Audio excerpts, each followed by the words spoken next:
Good morning. It's 9:51 a.m. It's Sunday, April 14th.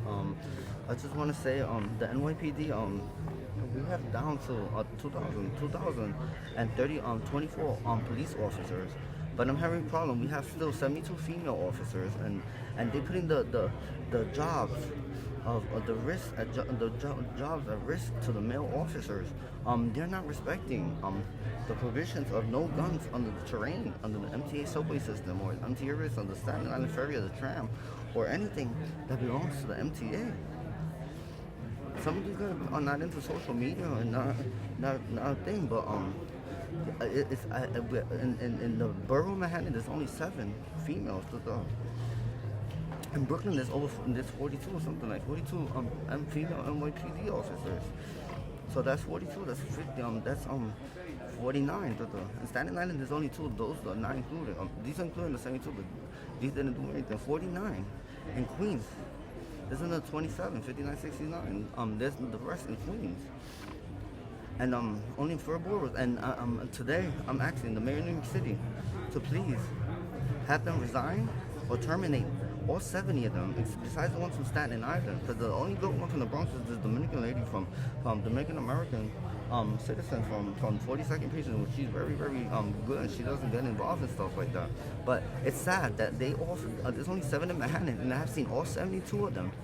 And it's in the Central Park area, and the Oculus, and the World Trade Center in less than 48 hours, in less than 36 hours. They all had commuted.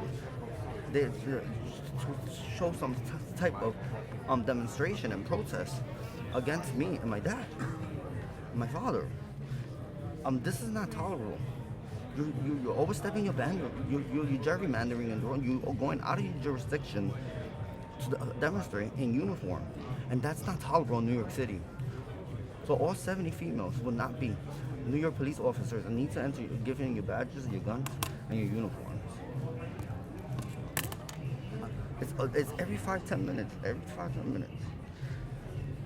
And then Central Park South. I own Colau de Boqueron in Central Park South.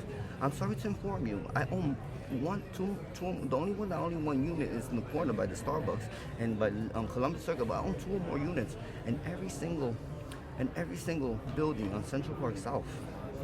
And I see one already. And the Park Lane is owned by the Trump organization, and the Marriott is owned by my grandmother. We own 100% of the buildings on Central Park South, and I don't. And this is the most expensive street. It's Billionaires Road in the United States of America, followed by the Million Mile Line in Chicago, which we own 72.4%. I'm telling you, you're not gonna get your lottery ticket, Mister. This is not a place to actually waiting for a jackpot or what someone to die to get the inheritance. This is a place where you work and you respect one another, and you will get compensated accordingly and taken care of. All right, so on the crack cocaine thing, I'm sorry, we're still on this topic. On January 7, 2019, Tony they added a new ingredient. Recommended by Tony from this ingredient is from the country of Kenya in Africa. I narrowed down to 2 people that know a student that in Woodbridge, New Jersey, that has traveled to Africa for school, and he knows the ingredient, and the person that and from Seattle, Washington, that I narrowed it down to. We're working on that now. There is a reversal, but it's a crazy thing from Kenya and Africa. I have no idea what it is. I tried figuring out. They know. I'll find out later on. Another thing with surveillance, everybody's obsessed with surveillance cameras, and surveillance cameras means to be seen. It's a Nigerian word. Surveillance is to be seen. Is you see surveillance after. We're gonna have to put a law that no one looks at cameras till afterwards.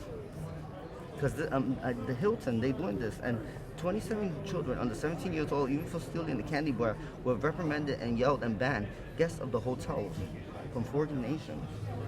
I have been with my son to Orlando, and we stay at the hotel or whatever, the old Grosvenor in Lake Buena Vista, and sometimes the thing is not open. I just grab whatever. I let the front desk know. If anything, just add it to the tab or whatever, or you look at the camera later or whatever, and just add it to our tab or whatever. This is ridiculous. This is the most ridiculous thing in the world. This is not what we taught. I was taught when we were traveling with my family to some of the best hotels around.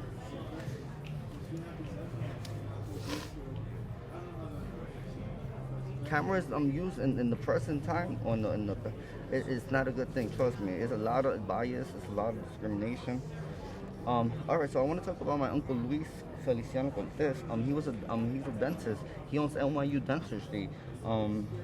His wife, June 7, 1987, died in a car accident. Darlene Muñoz.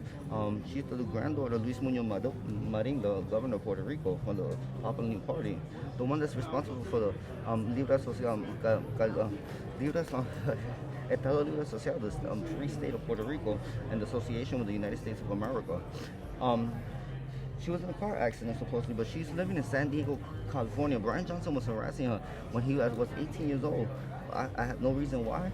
Brian was also residing in San Diego, California, but she didn't know that. She's living in Center City in the second biggest high-rise building built in 1974 in Unit 1204. She's 87 years old now. She took with her $2.7 million. She has $1.2 million. She bought a place for $235,000. July 6, 1948 is the 1948 is the date of birth she's using. She's using a JP Morgan Chase account with Carolina Cruz, the name, and the other name is Figueroa. So a checking account of $32,714.32, a savings account of $112,444.17, and a Goldman Sachs account for $2.6 million. We could look through her to Goldman Sachs. It's easier, but we close to JP Morgan Chase. We found her. We couldn't be happy. Next, I want to talk about, I'm not going to talk about Julie Garden because I'm waiting for this Kenya thing. So anyway, take care and have a great day. Bye.